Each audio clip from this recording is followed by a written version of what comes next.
when our next guest got diagnosed with COVID-19, he said the doctors and nurses not only saved his life, but ultimately became his guardian angels. Please take a look at his story. Hi, my name's Kevin Devine. I'm from Staten Island, New York. I came down with COVID on March 20th, 2020. They were pumping me with all different drugs at the time they thought were going to work, and I was getting worse. My oxygen level was down to almost 6. It's clear and simple. I was dying. The doctor came in and says, Kevin, I got to put you on a ventilator. I said to him, Doc, I'm not going on a ventilator. Everybody's gone on a ventilator has died or is dying. So at the time, I didn't know her name, but her name is Janine. Young nurse, I had 2 nights in a row. She sits down next to me at the edge of the bed and goes, you remind me of my dad. And if my father was sitting in that bed right now, I would tell my father to go on that ventilator. The next thing I know, I woke up 42 days later. The nurse in the room jumped to the sky. She goes, oh my God, you're alive. Because I was just laying there like in a coma. Had to learn how to walk, how to learn how to talk, how to learn how to feed myself. I lost 105 pounds. There's no family. My son, my daughter, my wife couldn't come. So my nurses, they were my angels. They, gave me that, hey, you're gonna do it. You're gonna do it, you gotta do it. And one nurse, I never got her name. I'm so sorry I didn't. Came in the room one night and was having a bad night. I thank this nurse to this day. She called my wife and said, hey, can you send a picture? So they downloaded it and they printed it up. And the girl brought it in the room. She goes, hey, maybe this will help. And I stared at that picture day and night. That was my will to get home, my will to get strong, my will to keep fighting. I really wish if she's out there and she sees this, that I can one day get together with her to tell her how that little gesture for her meant so much to me. Hi, Drew. Hi, Kevin. How are you? I'm so moved by your story. Thank you. Thank you for having me. I'm so compelled by so many aspects of your story. How does it feel for you retelling it now that there has been some time, but putting yourself back in these moments? It's tough, Drew. Like watching the video, you can see my eyes started to well up. Mine too. Okay. Yeah, absolutely. And, that's unfair because I pride myself on being this big tough guy, and here I am. First time I get on TV, I got tears in my eyes. So kind of came off like, oh my God, I got to get my composure here. And like I said in the story, the young nurse Janine sat at the edge of the bed with me and told me, go on the ventilator. You got to remember, Drew, I'm watching TV, and everybody on the ventilators, they're dying. And I don't want to say this and sound rude or anything, but there was a truck outside filled with bodies of people who didn't make it. That's how fast people were dying. So now this young nurse, Janine, I love her. Like I say, I'm going to say this line, and I hope you understand what I'm saying. Those 3 girls are my Charlie's Angels. They really were.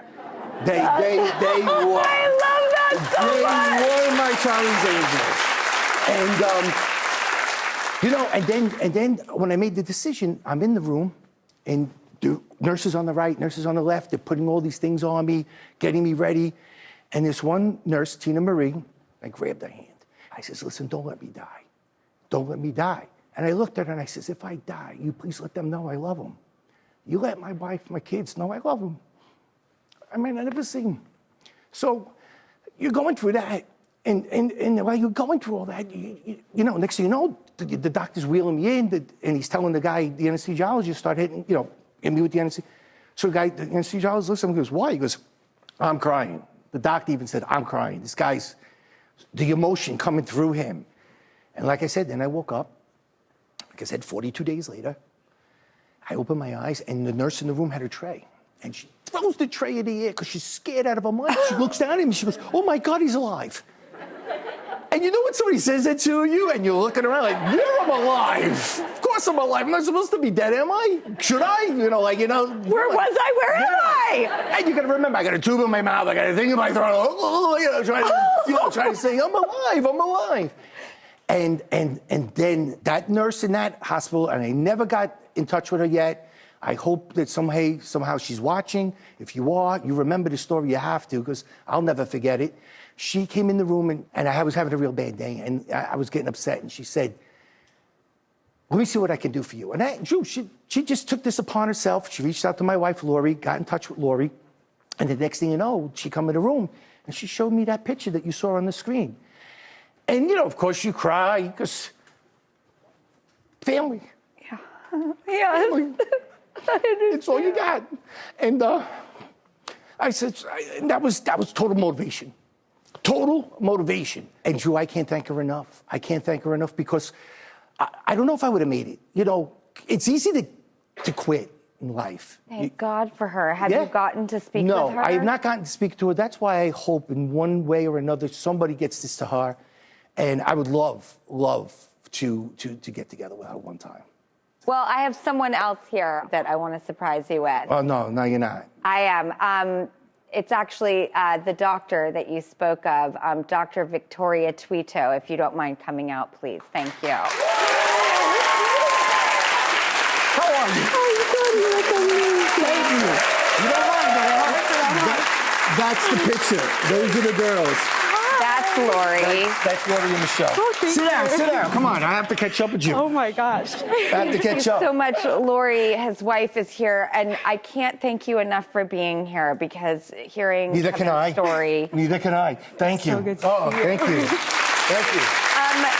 Victoria, you are a doctor. I am a doctor. And in that moment, what was it like for your perspective?